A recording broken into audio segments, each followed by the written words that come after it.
episode.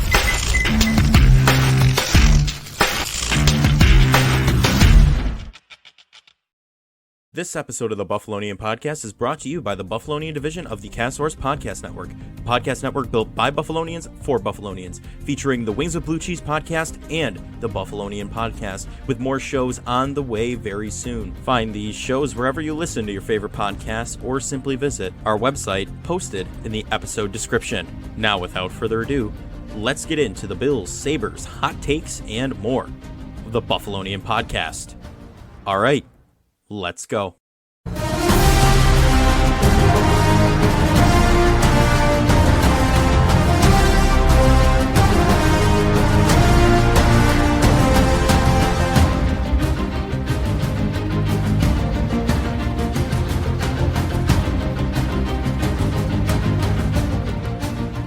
We are back with the Buffalonian Podcast. I'm Joe Callie, and as always, I'm joined by none other than Dom Loss. And, pending some technical difficulties, we were going to bring you Katy Perry's Last Friday Night, because this is a Friday before the Bills play a game, which is wild, preseason game. But unfortunately, we could not, because our intro just kept replaying and replaying. So, we couldn't bring you Last Friday Night, but we're bringing this program to you on a Friday. So looking forward to that. Dom, how are you? How are you, my guy? I mean, it's been a wild couple minutes here trying to get this off the ground. I mean, it just seemed like our intro was a little jealous of us playing. It's Friday night, so I guess we're not playing either. So yeah, it's all right. Yeah, it happens. Unfortunately, you know what? At least I was going to try and tie jealousy in there somehow, but there's no way. The Bills they're looking good. They're feeling good going into the preseason.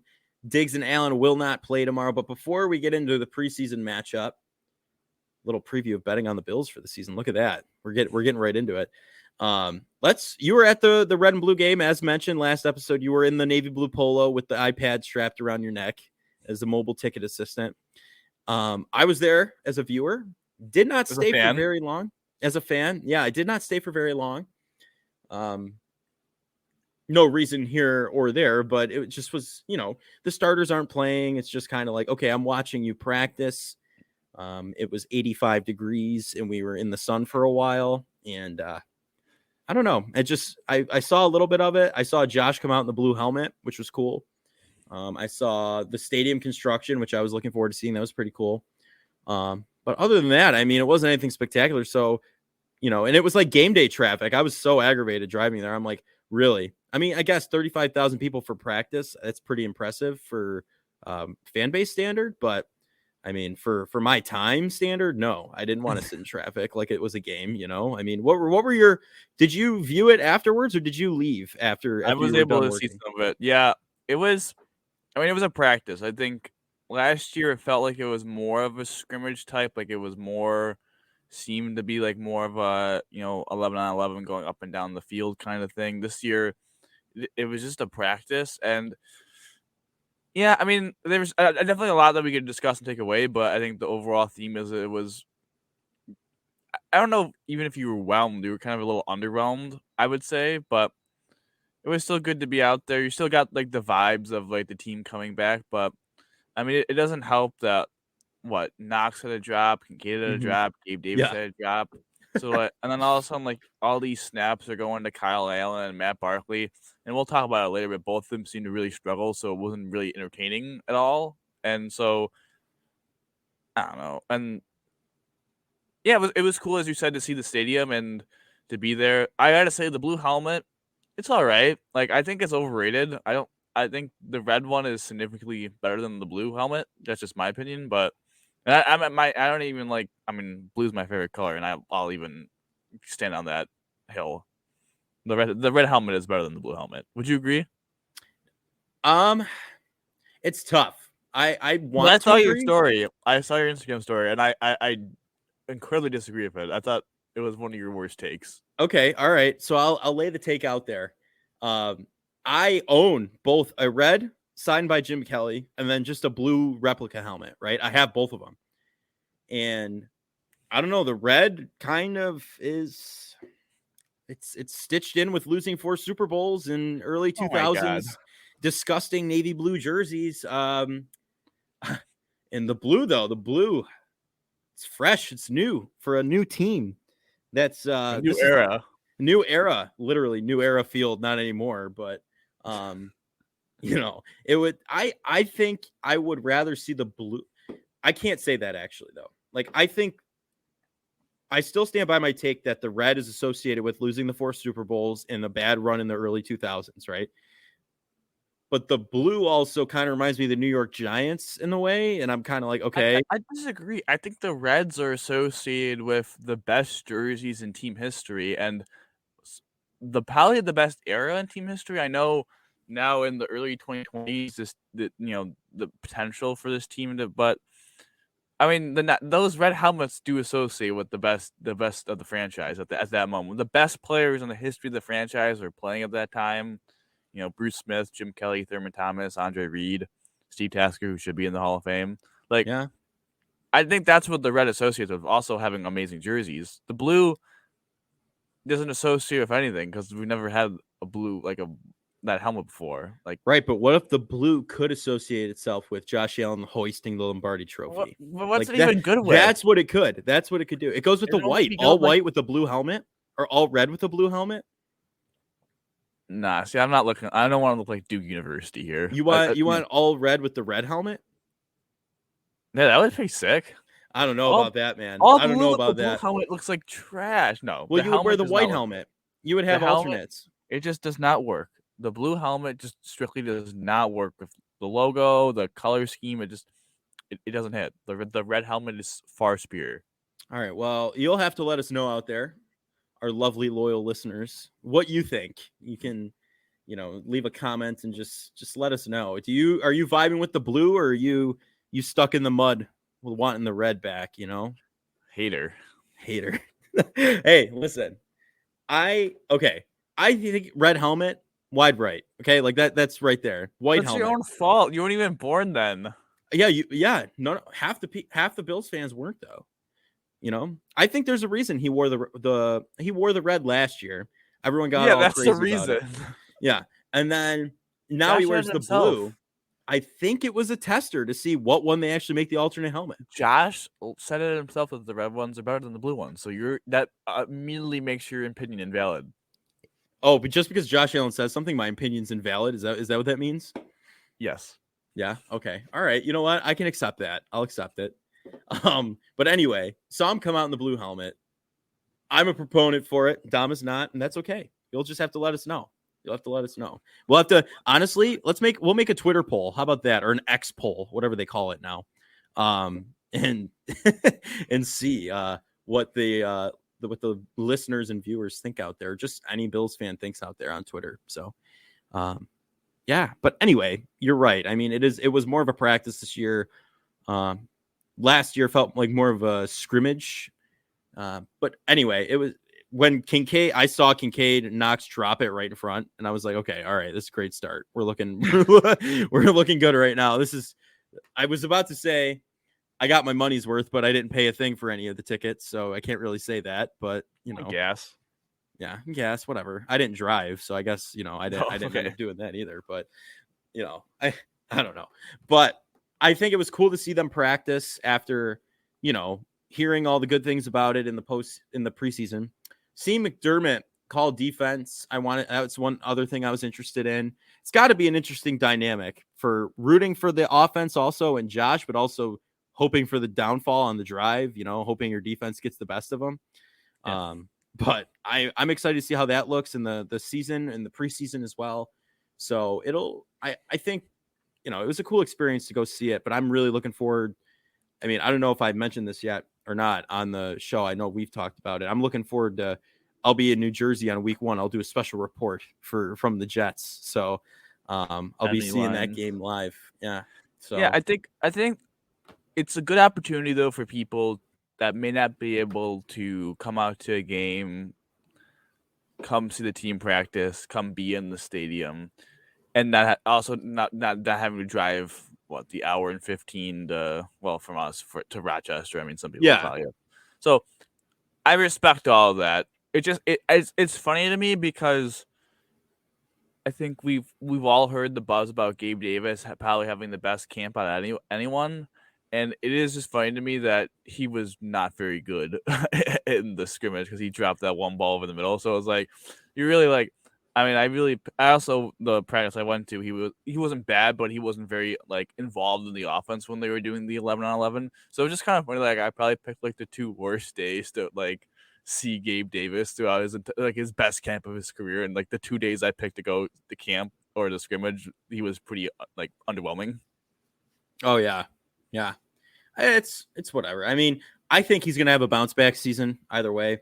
They also, I think Sal Capaccio tweeted out that Dawson Knox was having his best camp as a pro.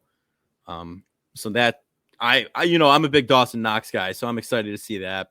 I'm excited to see him and Kincaid in regular season form. Hopefully, not dropping passes. I mean, that would be ideal, you know.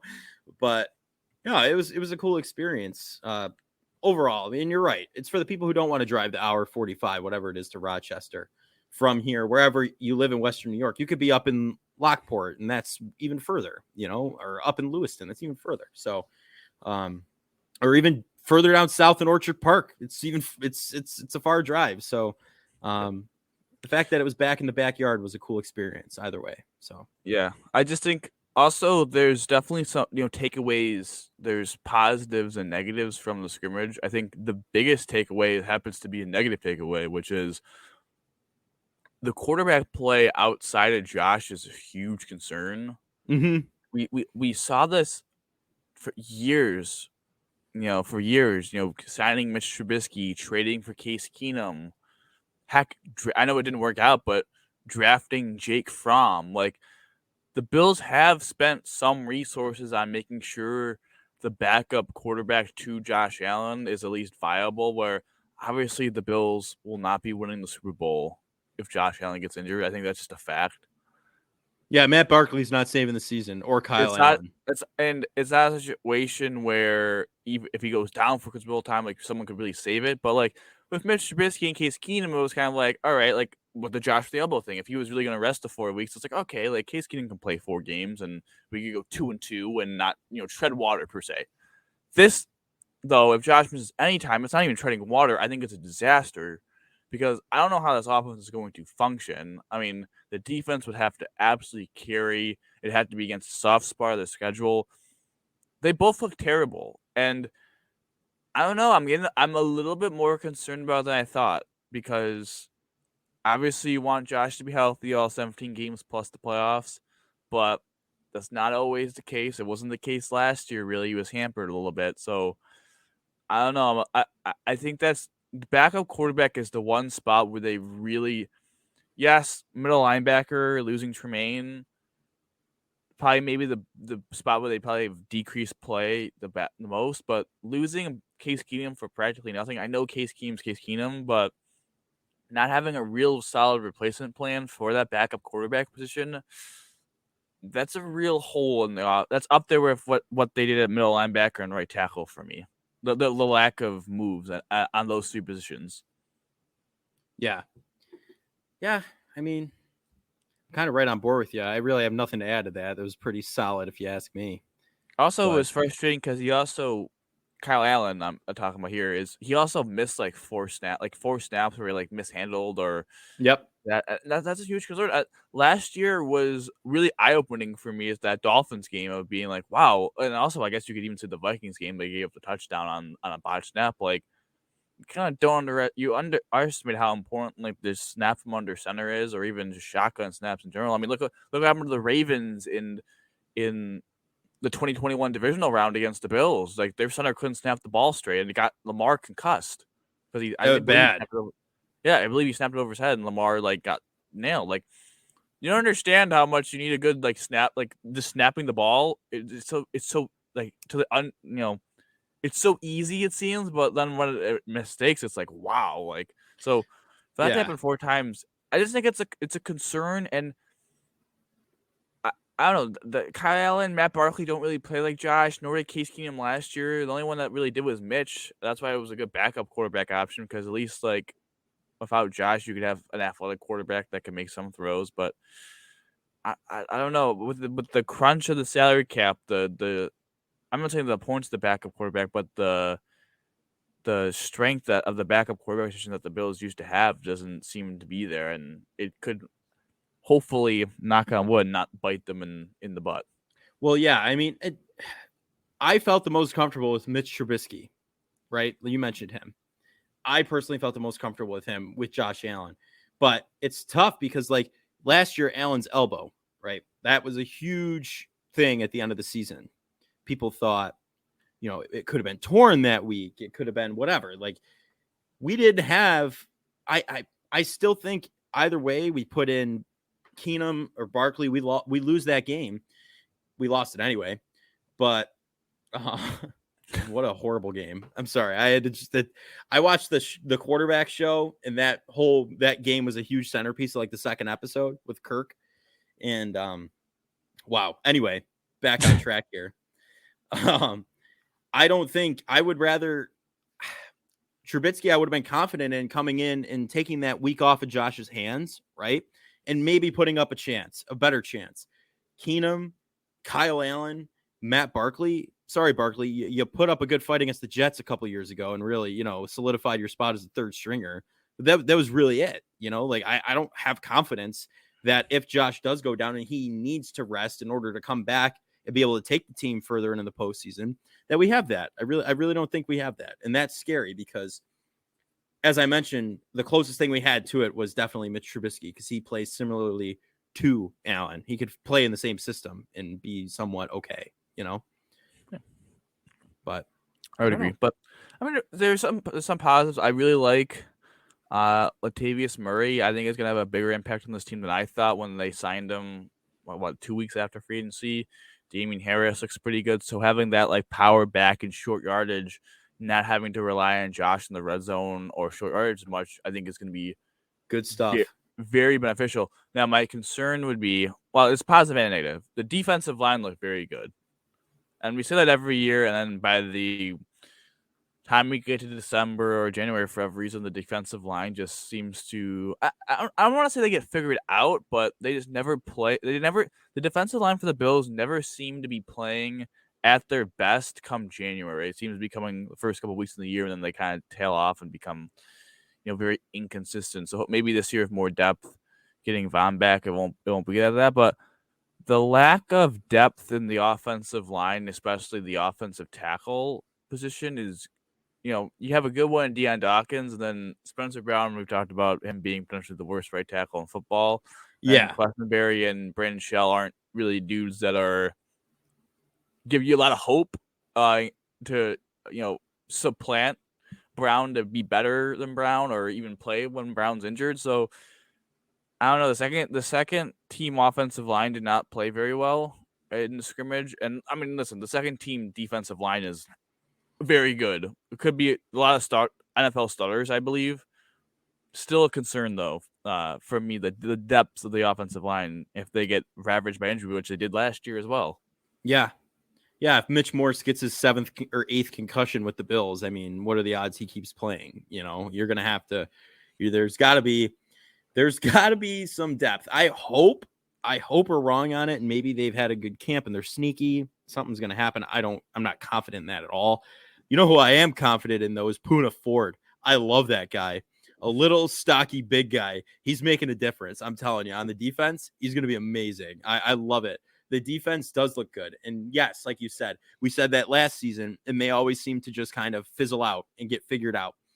But I think the Bills defense, with Von Miller being healthy, and then you've got Greg Russo and Leonard Floyd now, who adds a whole nother, threat to that defense. I mean, did you see the video of the Dolphins scrimmage against the Falcons? He would have gotten sacked like 8 times if it was a real game. Yeah. We'll see. I mean, yeah, we'll see. I think, I don't know.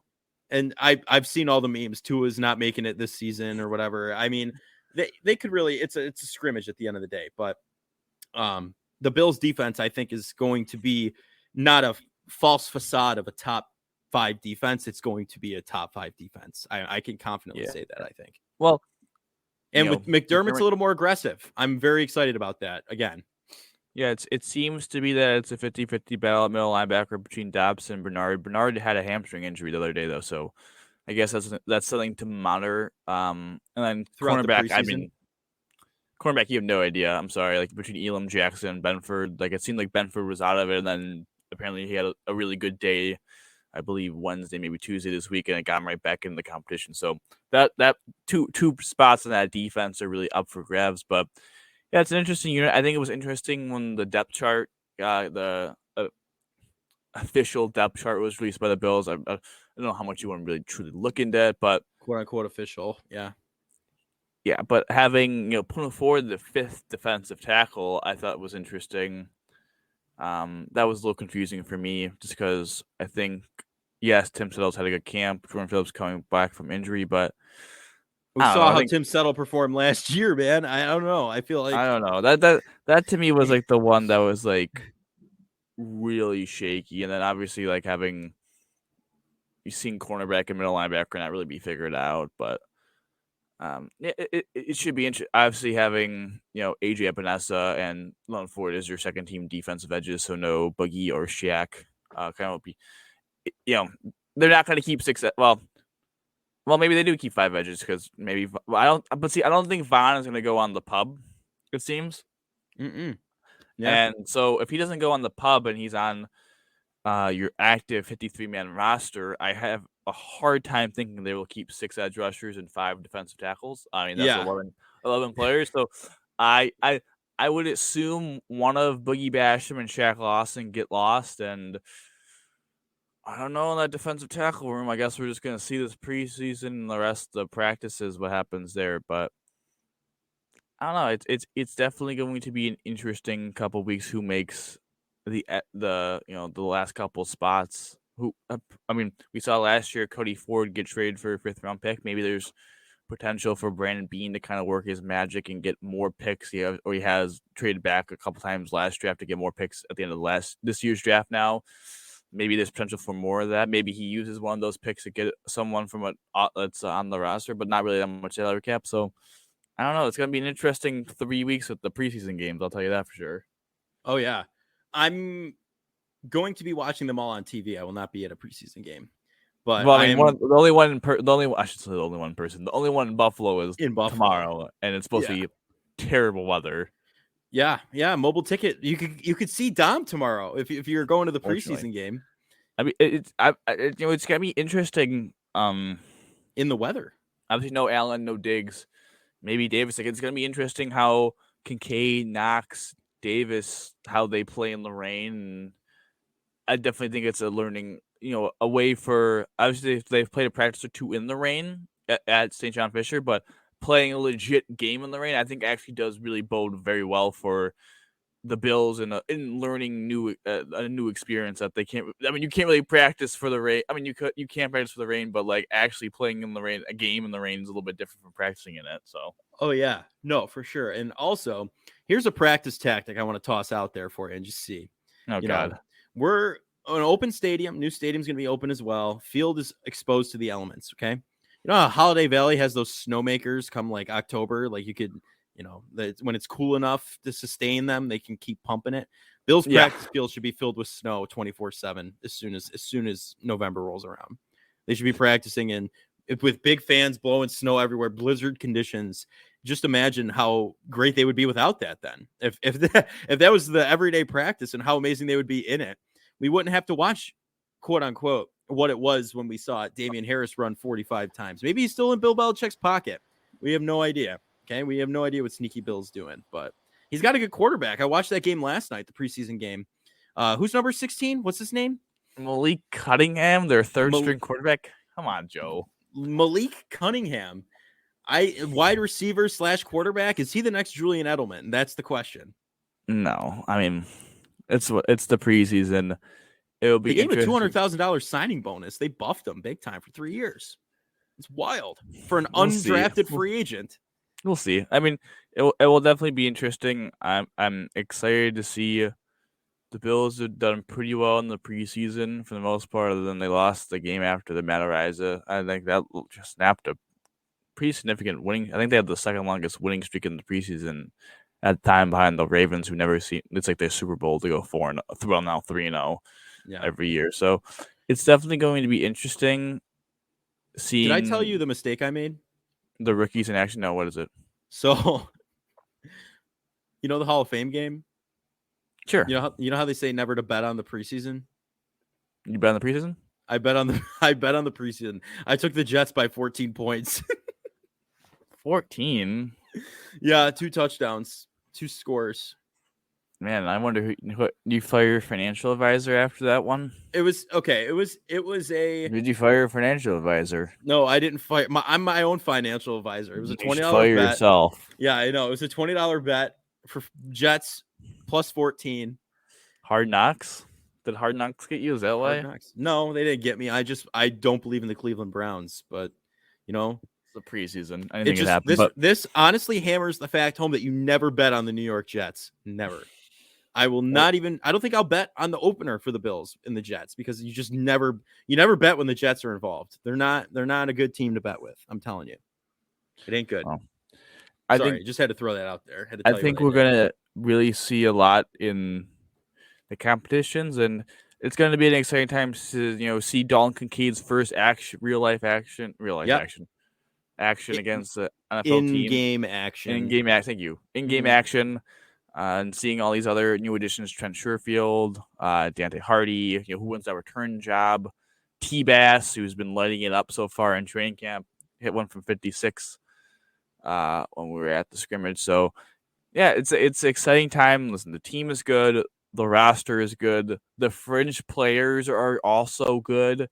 So you're not going to see actually horrific football. Like, man, back in those drought years, those preseason games were brutal because it was not only was the team bad, but then the fringe players were also bad as well. This year, you're going to see a lot of players who are not just auditioning for the Bills, but auditioning for the other 31 teams across the NFL. And yeah, it should be a fun time. No, yeah, I'm looking forward to it. The preseason, it gets boring at the third game because you're like, okay, let's just play real football with all the starters at this point. But the first couple of weeks, seeing how everything looks, however the depth of each team looks, is very, very interesting. So I'm really looking forward to it.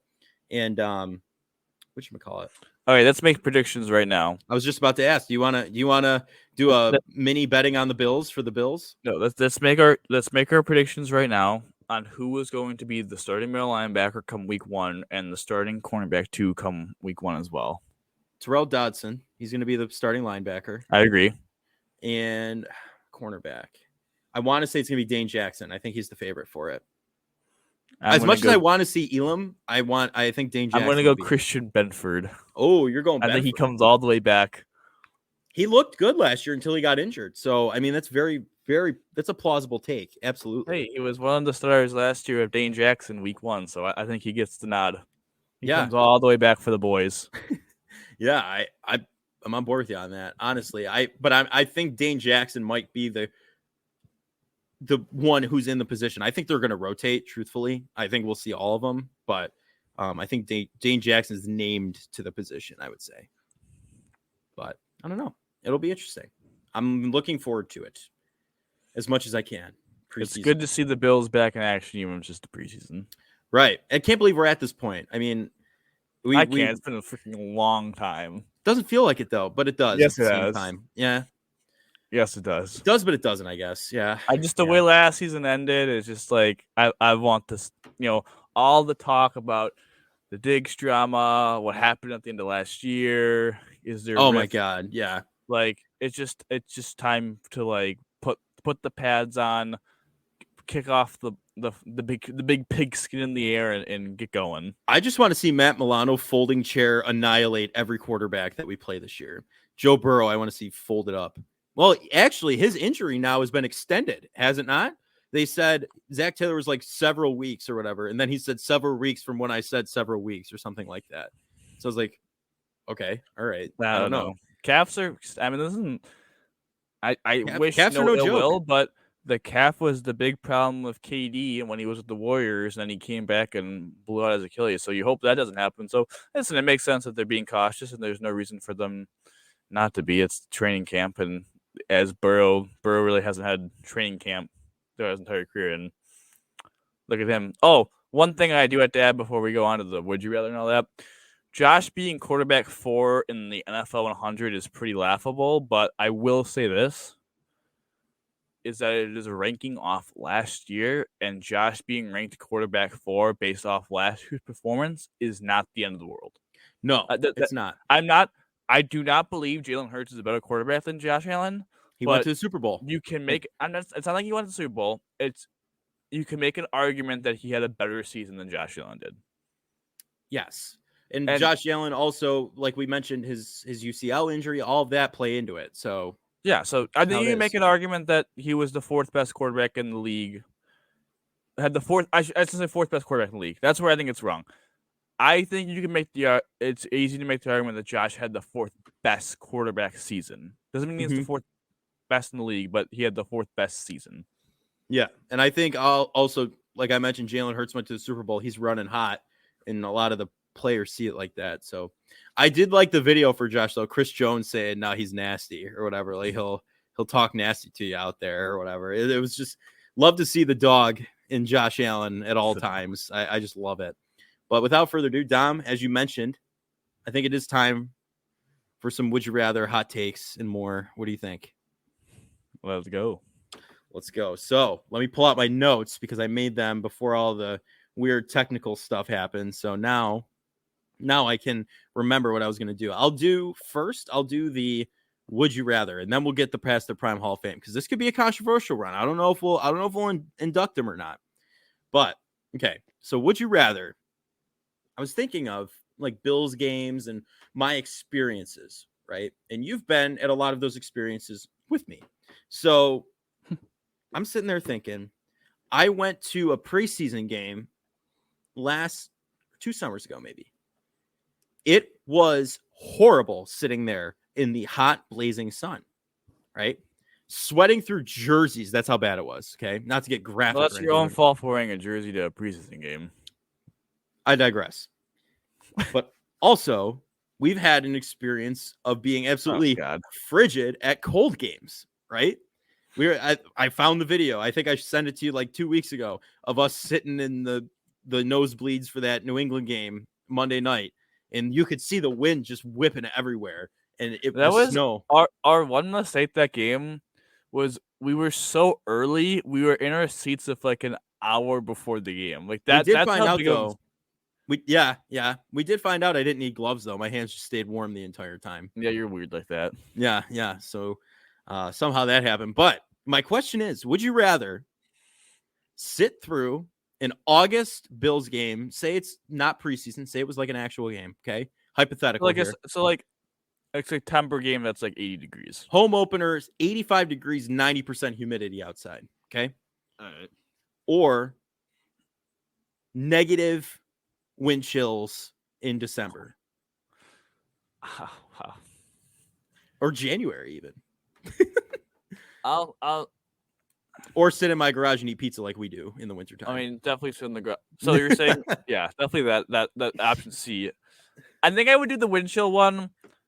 I don't know.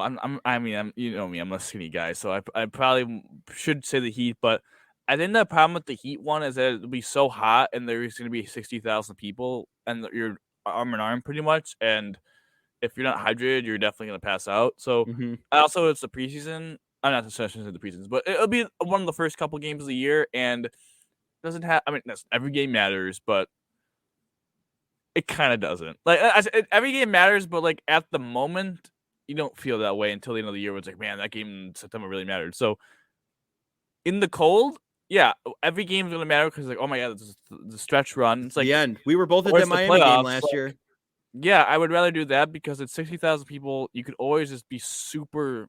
I mean, as long as you're smart, I feel, and just wear a bunch of layers, you're going to be appropriately enough dressed, really, you'll be fine. So, yeah, I'll do the cold. I'll tough it out. Show my true Buffalo blood. See, I'm with you on the cold. I'm one of those people. I'd rather be cold than hot anyway. Like I'm not that kind of guy, but I to the extremes probably. Yeah, I mean, I set my thermostat every night to 62 degrees. We get to about 65, but I mean, that's how I'd rather be a cold than hot. And it's easier to take layers off than have to put them on. Oh, look at you.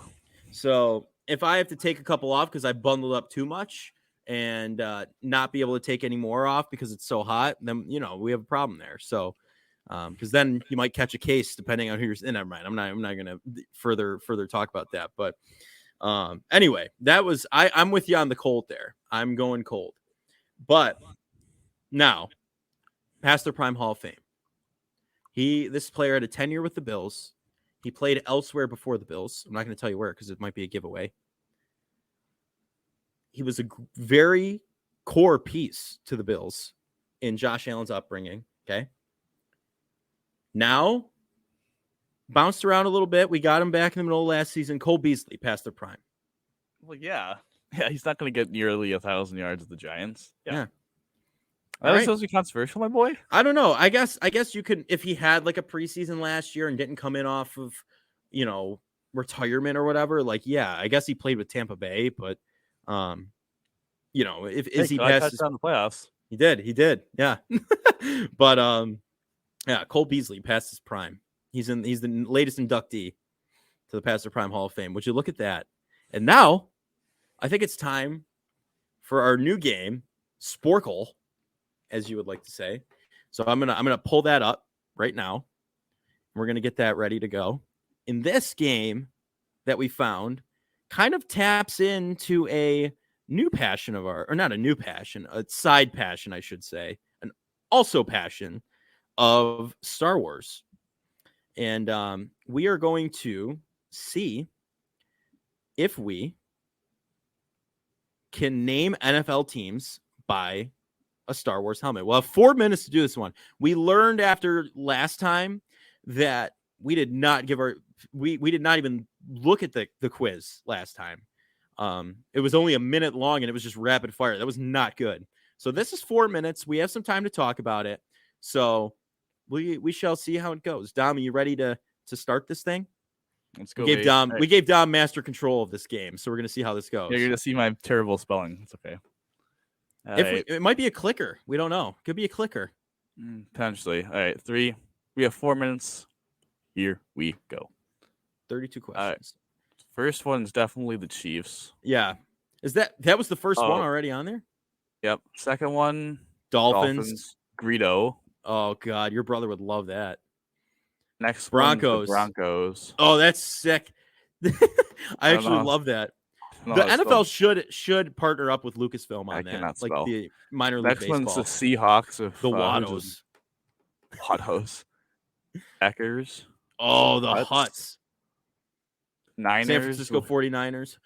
With the Jedis as the Patriots. It's Bill Belichick as a Jedi. You've got to be kidding me right now. Commanders of the Gungans. How is Bills that so on point? Oh, the Banthas. The Banthas. That's with the red helmet. Did you see that? I have no idea who this is. Jaguars. Yeah. As the Wookiees. That was a tough logo, actually. Definitely the Ravens. Minutemen, love and right. The Rancors. The Lions. Bengals for the. I don't even know how to say that. Yeah. Zabrox. Cowboys for the Rebels. Of course, make them the star of the franchise. Definitely Giants. The Walkers. Bears for the Wombats. Halfway, so 16 down, 16 to go. Colts. A little over halfway time-wise, too.